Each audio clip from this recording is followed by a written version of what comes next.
Parliamo adesso della crisi economica che in Veneto continua a colpire, tanto che Federcontribuenti ha organizzato un tour e ha portato in giro i parlamentari veneti tra alcune aziende che rischiano il fallimento. Sono ancora decine i casi, eccone alcuni.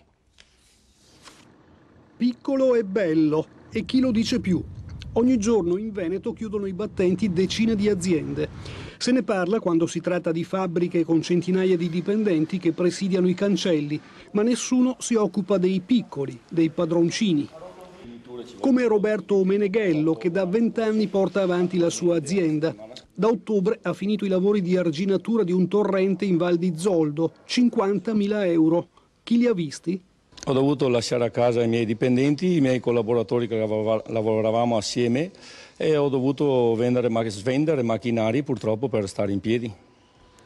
Ferragosto alle spalle di poche ore. Federcontribuenti si è presa la briga di caricare sul pulmino alcuni parlamentari per far toccare con mano la crisi delle imprese, strangolate da banche e crediti che non arrivano all'incasso.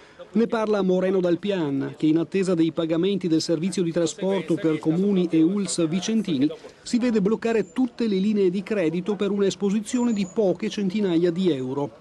Se le cose non cambiano in fretta, quanti in Veneto saranno costretti ad alzare bandiera bianca nei prossimi mesi? Sono un 30% delle aziende venete che rischiano questo. Quello che chiediamo noi ai parlamentari è di fare qualche cosa anche per loro. I problemi loro sono tre: lo Stato che non ha fatto nessuna deroga, nessuna norma comunque per riuscire ad aiutarli nelle proprie aziende, le banche che non erogano il credito e poi il fisco è andato giù molto pesante sul fatto che non ci sono state comunque sospensioni di pagamenti vista la forte crisi, e poi c'è Equitalia che quando arriva parte un calcolatore che è senza precedenti.